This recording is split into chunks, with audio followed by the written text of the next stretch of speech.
How's it going, guys? Welcome in episode 28, Oh No Sports. I'm really excited for this one. We got Jimmy Rosselli on. Just a little bit about Jimmy before we get into it. If you didn't know him already, he's the one who just went world viral, DraftKings, Barstool Sports. Everybody posted him for his famous call. We'll talk more about it later. Jimmy, how you doing, brother? I'm fantastic, Owen. Thank you for having me on, man. It's an honor to be here. I've been following your stuff for a while now. Love it, man. I appreciate that. Let's talk a little bit about the viral stuff. Obviously, you're great at your craft. You're amazing at what you do. Did you expect, obviously, we both expected High Point to win. Let's be real. But Yeah. did you expect to go as viral as you did after you made that call in that moment? No, not at all. Last year we had that like semi-viral stuff. It was viral last year, but it wasn't to this level. I think Griffin and I, last year it was like a comeback in the Big South Championship and we lost in March Madness, so that wasn't Yep. exactly the way we wanted it to go. But we got attention from Barstool and ESPN and those guys, and we thought that was a dream come true. And then fast forward, Big South Championship, you got us making a run against Winthrop again, and I knew my call for that one was, I thought, better than the one I made at March Madness, just because I put a lot of thought into it, Oh, and it yeah. was a good win. And then when we go to March Madness, at that point we had 650,000 views on Instagram and I think close to 600 on TikTok as well. And I was like, dude, we did it again. We went viral. And Griffin was like, dude, we're never gonna beat last year's Yeah. like that was just it was the original time we did it, and we thought we could never beat it. And I was like, yeah, I agree, man. And then fast forward a week, we were versus Wisconsin on Selection So Sunday, and we weren't really happy about it. I don't know. We could talk about this later, but I think all the five seeds this year were just so good. And Oh, honestly, I almost would have rather have been a 13 seed for some of those opponents rather than a 12, because it was yeah. just our road was so hard. I mean, it was Wisconsin, Arkansas, Arizona, and if we somehow did all that, it was Purdue. And it was just like, I mean, it's almost a road of like just an impossible Cinderella story. But we were excited to get one game that we thought we could stick with, right? And when we went in there, Nick Boyd, obviously we knew him, John Blackwell. Those are two guards who are just unbelievable. And we knew we could stick with them because, two guys, they can win a basketball game, but we had good defenders. I think Rob Martin really shined bright, and Conrad Martinez had some good defense. Chase Johnston. Yep. And I knew the call I was going to make if all went well, but I knew that it was going to be tough to get there. So our only hope was just pray. I mean, we were praying on the court side. We were praying morning of, and then when we Love get, that. yeah, I mean, it was literally a hope and prayer all the way through.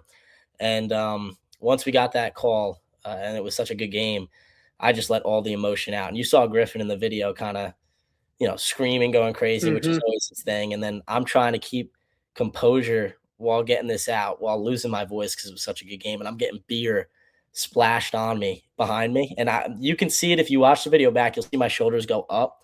I felt beer just at the back of my neck, and I'm like trying to stay focused, getting this out, and I did, thankfully, and I did not expect it to get the viewership it did, but it's an absolute blessing that it all happened. Yeah, well, let me just say, I'm not the first guy to say it, but you did a hell of a job considering you were in a beer shower. I didn't even know that. But that's awesome, dude. How was the environment there? I know Nito, of course, best president ever, flew Yep. out like 300 students. Did it feel like High Point had some pull in that arena? Yeah, and I think Coach Calipari, Coach Yep. Cal, he said something phenomenal about High Point, which is just like how they care about their students so much. Yep. Because atmosphere in March Madness, I mean, that is a home court advantage, and Oh especially when yeah. you're on the other side of the country for really both schools. I mean, obviously a little bit worse for us. I think High Point traveled more than any other school in the nation, 2,885 miles, something like that. And Jeez. I mean, Wisconsin's a little bit closer, but they still had to travel a lot too. And for us to have 290 students there for the original game, and then once we won, fly another 100 out, not on top of the student workers like me. There was a couple of the reporters there.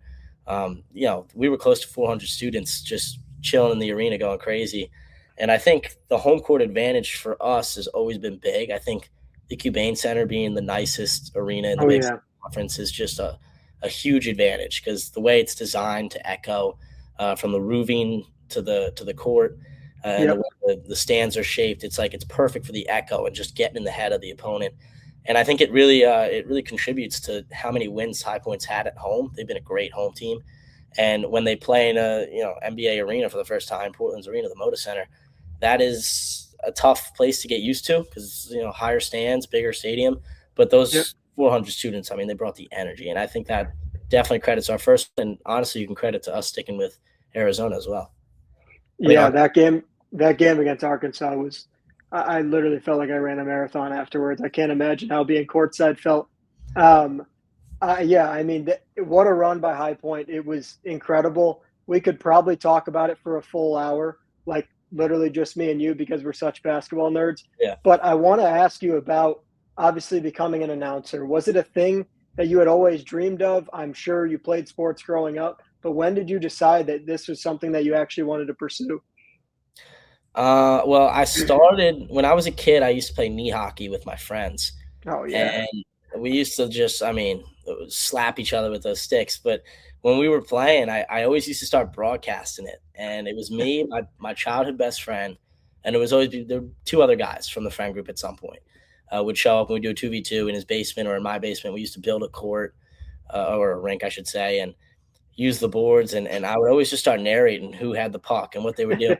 And my friends were always like, "You're pretty good at that." And I was always kind of like, I don't want to be the one talking about other people. I want people to talk about me because I'm a kid. Yep. I go pro. Yep. Everybody has those dreams.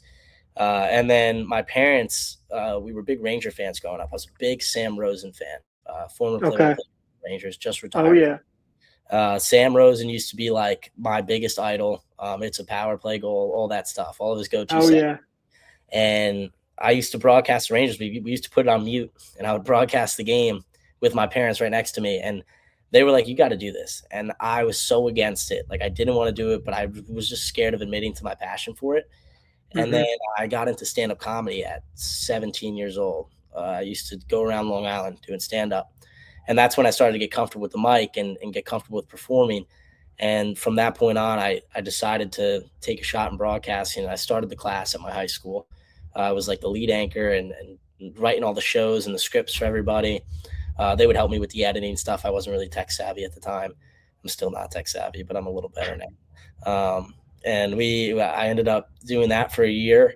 I went to High Point because of Mike Guerriere. I don't know if you know Mike. Oh, When I you know Mike. Yeah, yeah. Yep. good Great guy, dude. took me under his wing, recruited me to go. And I think about a week and a half in, because I was running a podcast at the time in high school, and because I was doing stand up, they knew I was pretty comfortable with the mic, so they gave me a shot. And the rest is history. They liked my voice a lot. I mean, at that point, I was still barely into puberty. I was a late bloomer, so my voice was pretty high. But I had the natural, like the swagger, I guess, for it, Yep. and it kind of just took off. I called, I think, almost 40 games as a freshman, and then a ridiculous amount my sophomore year. I think I was close to 100 at the end of my sophomore year, and now I'm probably up there in the high 150s. I don't know my exact number, but I've called a lot of games here at High Point. Yeah, I was going to ask you a little bit about that later, but I might as well touch on it now. Is there a sport? Obviously, you just killed it in March Madness, and we all know that. But is there a sport that you've enjoyed most? I know you've done women's soccer, you've done men's soccer, you've done baseball, you've done literally everything under the sun.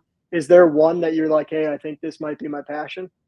I think basketball has to be the answer. I think my ultimate dream is to kind of get up to the March Madness world, work for a big network like that. I'd love to get into golf. I've never been able to do golf. I'd love to get into football. I've never been able to do football because of just, Yep. Those are the, tough. Those are tough avenues. yeah, I mean, I technology. believe in you, though. I appreciate it. I think technology with golf at the college level is hard to get those broadcasts up. And then with Yeah. football, High Point obviously doesn't have football here, so that's tough. But Yep. I love hockey and basketball so far. Out of all the games I've called and all the sports I've been able to broadcast, I think hockey and basketball fit me and my voice the best because they're quick, they're passionate sports. And I think I like to involve a lot of passion to my calls. So I think those sports fit me the best. But we'll see where I end up. Yeah, 100%. I'm racking my brain right now when you were saying that. Who, you may know this better than me, Buffalo Sabres used to say population of Palmenville. Do you remember the announcer, the color guy for the Buffalo Sabres that used to say that? It's going to kill me that I can't remember. He was around Sam Rosen's era. If we can't remember it, it's all right. But if we were talking about passionate hockey, That's like the main thing that I used to watch games all the time with my dad and brother, and he Are used you to say the serious? population. No, I'm not. I'm a Okay. Chicago. I'm a Blackhawks fan. You got a Um, good life. yeah, well, I had a great life growing up. Now it's turned dark. But anyways, we could talk about the NHL for years because it's. I know you're a Ranger guy, and that's awesome. It's been up and down year. No, I don't even want to Yeah, talk about. yeah. I've become a bigger Knicks fan at this point. Okay, good for you. Yeah. I guess that makes sense. I can't choose the Bulls, so I guess you got to lean on the Bears. I guess. But okay, I got a question about. So you're doing all these different sports. How are you prepping? Is it a different way that you prep for each one, or is it similar where you're just locking in on all the players and you're bringing up all the statistics you have? Yeah, I think every sport's a little different. With soccer, it's very heavy with storylines, right? There's so much time to kill because Yeah. the ball's always going back and forth, right? And you got to pay Hmm. attention to the timing. You kind of learn the timing of it. With basketball, you don't need crazy storylines because it's always moving quickly, but you always want to have one or two on each guy, especially the star player. You might want to have three or four. Yep. And then the stats are obviously very important: free throw percentage, 3-point percentage. Yep. I'll always kind of keep a tally of how many they hit out of how many they've taken, and then put the percentage. So I could say it was his 100th of the season or whatnot. Uh, Smart. Yeah. so little things like that. I think hockey is very roster oriented. You got to know the players on the rink, on the ice, I should say, Yeah. because When they're getting the passes and like going D to D and stuff. it's just so quick. It's so Yeah. quick, and if you're lacking because you're focusing too much on stats, you're screwing yourself over. Yeah. That was my quickest thing I learned, and hockey was one of the first sports I broadcasted at High Point because it was a club team, and they were doing really well. And shout out Graham Tuck for helping me out get involved there. He's over with Making Mayhem now. He's done a phenomenal job, and he taught me a lot about hockey and preparing for it. But I always make my own call sheets. I'll Nice. use Adobe InDesign. I know there's a lot of guys out there who like to kind of download things off the internet. Personally, I'm not a fan of using other people's templates.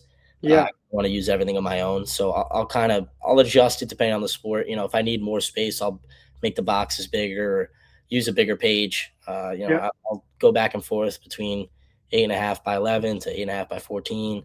Sometimes if it's really a big game, I'll go 11 by 17.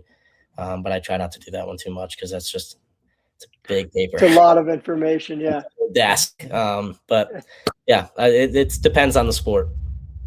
Cool. And then you said it earlier briefly that you practiced the call that you're making just in general.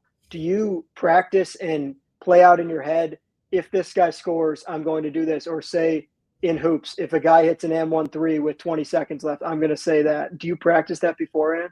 Yeah, I don't think I get that specific. I don't think I get super specific to like the N13s or what shot it'll be, but I do have calls in my head for like you kind of know the guy that they're going to go Yeah. to if Yep. the game's on the line, right? Like for us, it was either going to be Rob Martin or Chase Johnston that I knew, Yep. and that's because Chase was hot with the hot hand, and Rob's the best The ball best. handler on Yeah. the and probably the most controlled as well. So I knew that those two were like the two I had in my head for a buzzer beater call. And I did have something in my sheet that I wanted to use if it happened. But I also knew my real call because that is a slim chance it happens. And I Yeah. try to make 3 to 5 calls that I want to kind of go with. And when I write them, I say this a lot to people. The best class I've ever taken here at High Point was a poetry class. Um, wasn't a big poetry guy. I love the movie Dead Poet Society, but I wasn't a big poetry guy. Yep. And this poetry class taught me so much about like connecting your words to people's emotion. And I think that's a bigger thing than people credit it for, especially in broadcasting, because poetry's kind of dying. If I'm being honest, like Dr. Seuss is like the only guy I can name you. That's technically. Yeah. And I got really into it and started reading it with this professor and learning how to write it.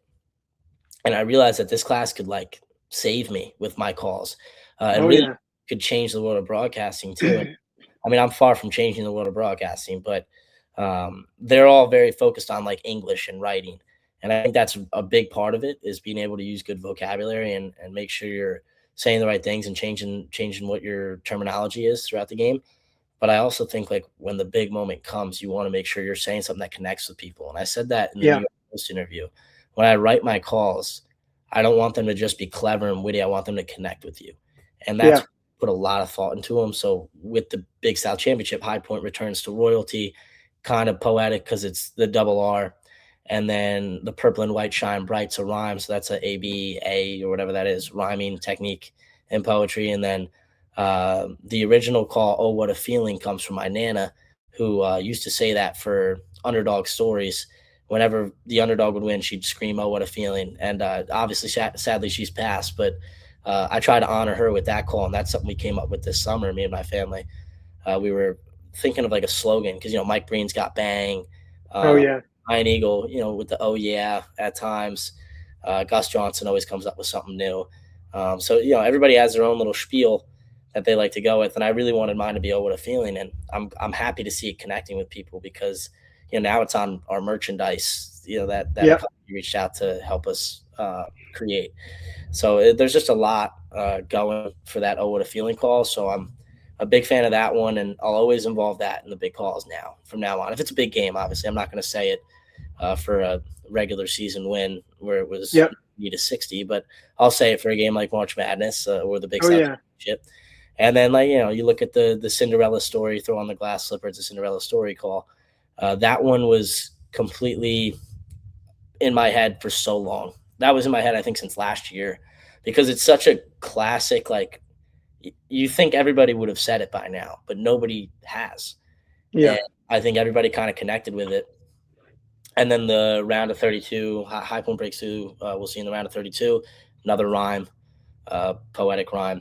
And then I finished it with the Oh, What a Feeling.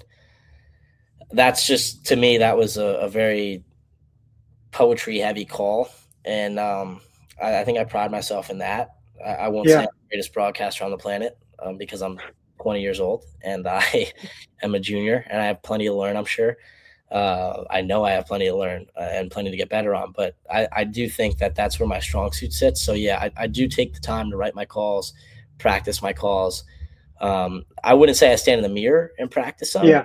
In my head, I feel it in my voice, kind of mumbling it, feeling out the pitch. Sometimes it's in the shower. You're just chilling in Yep. there. Thoughts start coming. I think of something clever, write it down. And that's what I used to do for comedy, which was so helpful about comedy was when you would come up with an idea, you write it down and you go back to it later on. So I got plenty of them in my phone. I'm obsessed with the big calls. I think I live for those calls, if I'm being honest with you. Well, that's like the best part of the job, I feel like, and it's awesome to hear that you have that comedic background. I mean, I know you're a funny ass kid, so I'm not surprised by that, and you show that on the mic as well. I want to read out to the listeners, if they somehow haven't heard your call, exactly what it was, because you just broke it up in like reverse order, and I Hmm. want to read it out exactly what it was because I feel like your reverse order didn't do it as justice as it should. So I'm going to read it off exactly what it was. Throw on the glass slipper. It's a Cinderella story in Portland, Oregon. For the first time in program history, High Point breaks through. We will see you in the round of 32. Oh, what a feeling. Yeah. And I was going to ask you all about it. You just broke it down perfectly. But the oh, what a feeling part is really what stuck with me because I'm a huge comments guy. I read all the comments on Instagram and Twitter and all that stuff. I think it's the funniest part and the best part. Yeah. Everyone talked all about the oh, what a feeling part. I know you talked about it a little bit. It was with your grandma. May she rest in peace. Yeah. I want to break that down a little bit more. So you were sitting with your family and you guys decided, hey, this is going to be my thing. Yeah, I mean, we were in Outer Banks. We were on vacation. We took a trip with my dad's side of the family, which we don't see often because they're kind of all over the East Coast. We all met in North Carolina, Outer Banks, and we did like this whole big house family trip for a week. And in my family, everybody, the Italian side of my family, everybody's very supportive. They watch a lot of my broadcasts, and we were Nice. talking about Mike Breen because I've become fairly good friends with Mike. He called me when we went viral last year. He called me this year. That's awesome. He's one of the nicest guys on the planet, and he's also one of my biggest inspirations with that bang. And everybody knows the big call with the Heat.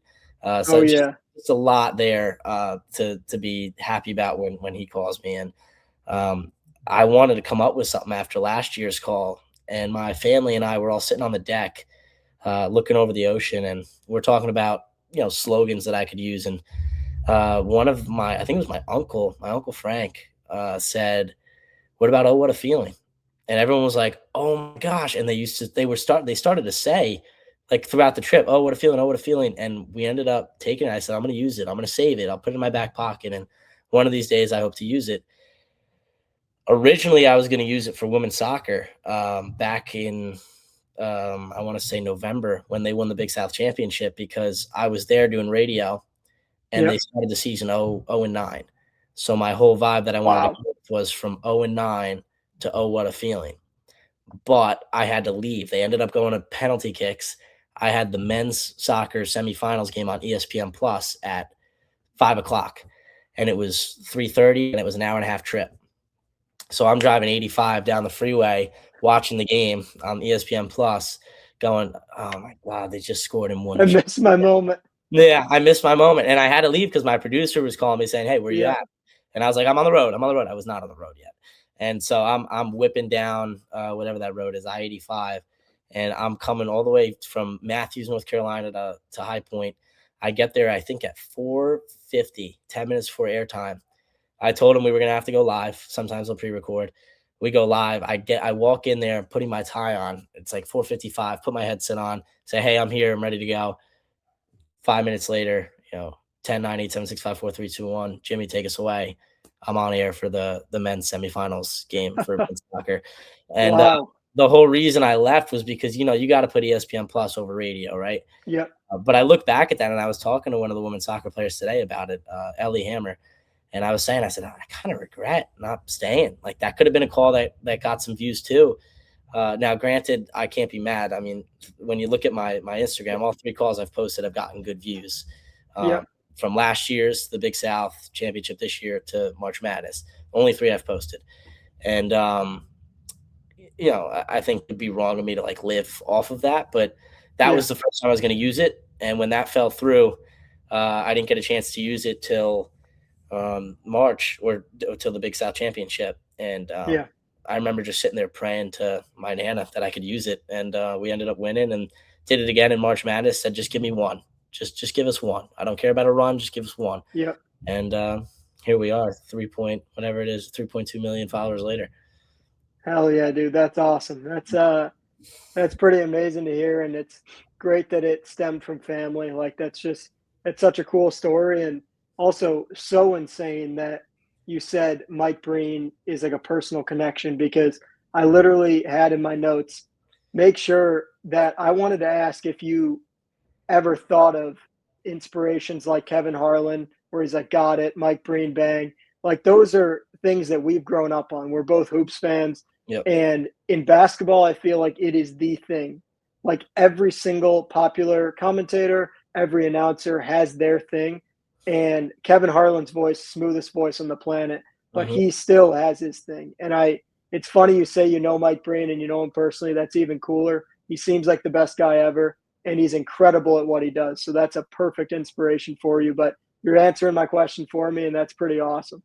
Yeah, I mean, Mike is. I've never met him in person. I've only had phone calls with him.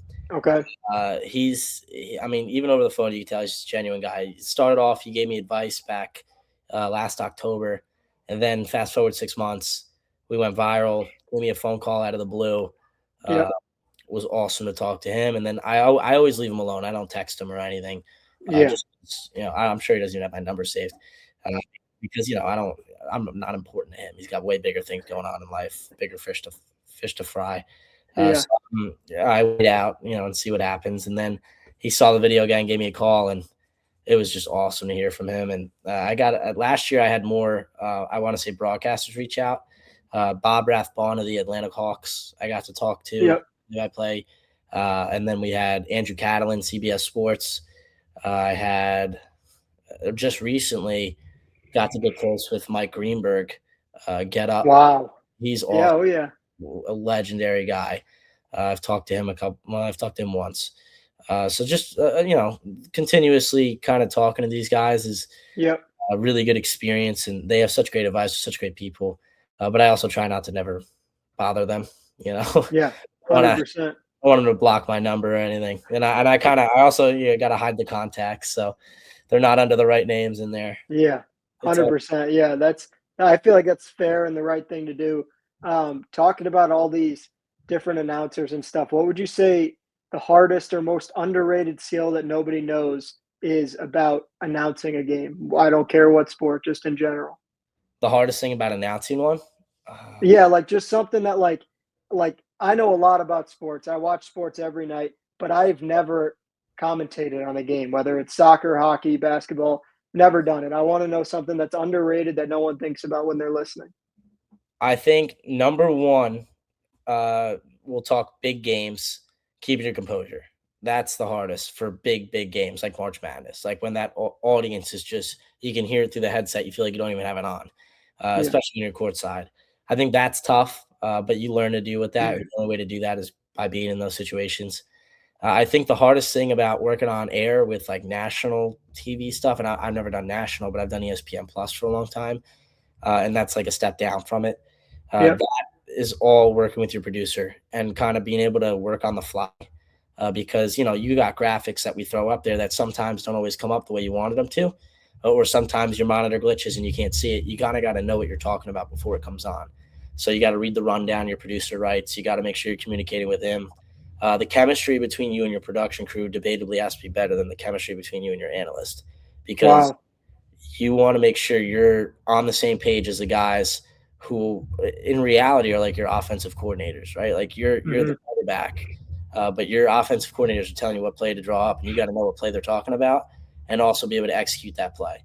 And your analyst is just more like, I don't know, maybe your coach. He's there to help you when you need it, but the coordinator is the one who drew up that plan and is saying, "Yo, run this," or we're going to Yeah. call audible here. We can't get that graphic up. So I think that's the hardest part about ESPN Plus. And then with radio, just painting the picture is a struggle on its own, because it's no longer Johnson takes the three. It's Johnson takes the Johnson takes the three from the left wing, gets it up, hits off the left side of the iron, rebounded by Anderson. He'll go back up left side of the glass and in from the left block. And then you say the score and the time, and now you're keeping the audience fully engaged on what happened, while also trying to give your analyst time to talk because he wants to get a thought out. Yep. That play. It's good hustle from Anderson right off the glass, just smart play, good box out, able to finish that bucket. And now you go right back into it. Acuff has the ball across an half court, and there Yep. you go. So it's very quick with radio. I think you got to make sure you're painting the picture clearly. It's no longer he just missed the shot. It's where did he miss it? Why did he miss it? And Yeah. That's a really insightful point. Like you're like say Acuff hits a midi and it's like a 12-footer from the elbow. You're not just saying like, oh, Acuff off the back iron. It's like Acuff from 12 feet from the right elbow. Like it's like that's something exactly what I was looking for. Like I've never thought about that. yeah, you can't. They can't see it, right? And that's like a common knowledge thing. But there's also things you got to watch what you say. Like my professor Darren Vaught, who's also a play-by-play broadcaster, one time said breaks the bottom of the net. Like he took one of the players took a half court shot, breaks the bottom of the net, which is a great call.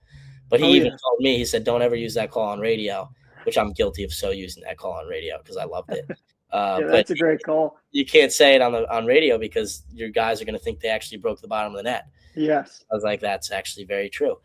So like little things like that. You can't say breaks the backboard off a big dunk because now they think, oh, he really broke the backboard. Yeah, And seriously. You're listening in your car, you have no idea. so yeah, I mean it's like it's more technical. I always say if people can do radio, they can do national TV. I just think it's two different kinds of broadcasters and two different kinds of broadcasting. 100%. All right. Well, I don't want to take up your entire evening. I got a few personal questions to ask before we Hmm. finish up. I appreciate the time. Of course. Um, what is your all-time sporting event goal to call? Like I'm talking Masters, Super Bowl, anything under the sun. It's your world. What is your all-time sporting event you could call? I mean, I guess the Super Bowl would be pretty cool, right? That's the most viewed broadcast in the Yep. world, other than the World Cup final. Yeah, But I was gonna say. Yeah, I was gonna say World Cup final could be in there. the thing about World Cup final is that there's so many different streams going on, right? Like Yep. people in Spain are listening to it Yep. in Spanish, people in America are going to be listening to you, and then Yep. there's every other country around the globe. So they all have their own stuff. So I don't even want to say that that's more viewed than the Super Bowl because the Super Bowl, it's all pretty much in English. A lot of the people Yep. watching in the world are watching it in English. Um, I mean, this year was a little different with Bad Bunny, but Typically it's mostly America watching it. But I think my number one game that I'd want to call like my 100% dream game. I don't think it's the most viewed game on the planet, but for me, it just hits at home. Would be the national championship for March Madness, just because Okay. it'd be a full circle for me. It's always been my favorite game to watch of the year. Always, ever since 2015 Duke Wisconsin, it's just been my Oh, absolute what a game. favorite. I love it. Right, Villanova UNC with that buzzer beater. There's just so many good games that you can go back to, and it's never a blowout. And I think, to me, I love good basketball, and I love college basketball because there's so much heart. And everybody's back then it was way worse with the just playing to play and playing to win. Now with the NIL deal, it's a little bit different, Yeah. but it's still the same passion, and I think that's what really sells me on it. Especially since I started with it at this point, right? In my career Yeah. started a little bit more than it was before because of this tournament. So I'd love to be able to broadcast it one day on real national TV. Hell yeah. I'm hoping I see that in about 15 years. That'll be unbelievable. I had written down I was like, you know what? I'm just gonna write something down just as a guess. I had Knicks game 7 in the Garden. I'm assuming that wouldn't be too bad either. No, not at all. That would be a dream too. I even thought about saying it because I just love the Knicks, but Like the finals game 7, obviously, in the Garden. of course. I honestly, that would be a dream too. It's the only thing that could rival it. I was going with the cliche answers with the Super Bowl and World Cup because they are the most viewed, and Yeah. I don't know, I love, give me a headset, a good game, Oh and yeah. listening. I would love that, but I will say I think the Knicks game 7 probably takes it over World Cup for me. I don't know about Yeah. Super Bowl, and I don't know about the national championship, but it's up there for Yeah. sure. Love that. All right, I got a crazy question that I've been asked before. I'm a huge golf guy. I did my own personal research on you. I know you're a huge golf guy. You played a little bit in high school. Yep. Okay, get ready for this because it's going to twist your mind a little bit. So, would you rather give up golf for the rest of your life or give up sauce on food? Sauce includes dressing, salsa, everything that you could think of, ketchup, mustard, any condiment, ranch. Would you rather give up golf for the rest of your life so when your buddies are going out playing at 9 a.m. on a Saturday playing 36, you can't go? Or would you rather eat a Caesar salad with no Caesar dressing, just lettuce on a plate? Sounds miserable either way. It's like a lose-lose. It is. That's why I'm asking it. I gotta give up sauce. I gotta give up Okay. sauce. Love And it. I say that because you can eat some foods without sauce. I mean, my entrees are gonna get a lot smaller, right? Yeah, you're Italian food with your family. It's tough not to have the red sauce. Pasta's going out the window, but at least you still got steak. You can eat a burger without sauce, throw some cheese on it, you'll be all right. Yep. Yeah, there's plenty of hot dogs. I'm not eating a hot dog without mustard, but Oh, I couldn't. yeah, there's a lot there. You could get around with that, but without golf for the rest of your life, golf's the only sport you're gonna play after 30, Agreed. 40, at least at the most, I would say. I want to be able to stay active when I'm older, especially in broadcasting. If I get into the PGA world, you get to play some of those pretty sick courses. Oh yeah. On the Mondays and Tuesdays after the tournament, depending on if there's one next week. So I would love to be able to partake in that. So I don't think I can give up golf. I got to give up the sauces. Love that. Well, yeah, someday when you're calling the Masters, hopefully you get to tee it up on the Monday and when everyone's playing the practice round. Be awesome. That'd be awesome. So you're going back down there and working again? Yeah, this will be my 3rd year. I go down Sunday the 3rd or 4th or whatever that is. Awesome. I go down on Easter Sunday, Nice. and then I work all week. And I'm working for the same manager that I've worked for a while, who I've gotten close with. He's been following my career as well. So hopefully I get to meet up with maybe You never know. kind of broadcasters. Love it. There, I'm not expecting Jim Nantz to be like, "Hey, aren't you this?" But would love to see him if there's ever a chance. I mean, Yeah, he's the GOAT. Yeah, I just love talking to all the broadcasters, kind of getting their story. That's why it's cool for me to be able to do something like this because it's, I'm 20 years old. Nobody really cares right now, but hopefully someday we can look back on this and be like, I don't know. They're gonna care in the day. Back in the day, old episode. At that point, it'll be 10 years old, but you'll be a couple million followers in, and you get to post these clips again and be like, I remember when he was nobody. Oh yeah, I can't wait for that day. All right, hey man, I appreciate all the time you've taken. It's been awesome. I was really excited for this one, and it delivered exactly what I wanted. I always do this with any guest I have on. Is there anything you want to leave the listeners with that I didn't say about you that you'd like to leave them with before we close up? Um, I think I would like to kind of just shout out all the kids out there who are interested in doing doing this line of work. I'm not there yet. I'm pretty far from getting to the point where I want to get to, but you saw what you can do if you just grab a headset and get lucky with a good game.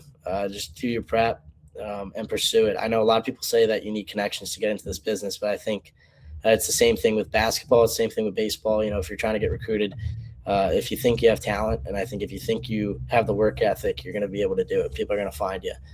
So my best advice is get going and don't back down just because you don't have anyone in your family doing it. I had nobody in my family doing this when I started it.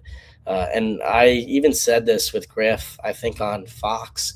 One of our inspirations wasn't to just do this, but also to inspire like the next generation of student media reporters, because student media is a bigger thing than I think a lot of people believe in. This year I think we changed the vibe on that with that video. And I think we're going to see a whole lot more of them next year, or maybe even next Definitely. at the 15 if one of those schools has some student radio there. And I just hope people remember what we did originally and we started it last year. I think we were one of the first people to hold the camera up and make a video, and it turned out really well for us. And then immediately after, you saw the Maryland broadcaster go viral with that Derek Queen buzzer beater, and Oh then yeah. I think this year you saw Hofstra's guy, I forget his name, Brett, I think, go viral with his stuff. And then we had some good views, and then we really went viral with that call. So I don't know. Our goal was always to inspire people, and I'm not saying they did it because of us. I'm just saying do it because you saw them do it, you saw us do it. Take your shot, see where it goes. Awesome, dude. I love that. I appreciate you coming on. I'm always going to be rooting for you, always in your corner. And I know everyone listening will be as well. I appreciate it, Owen. Thank you for having me on, man. This is awesome. I big fan of your stuff. 100%, man. Well, I appreciate it. Have a good rest of your night. You too.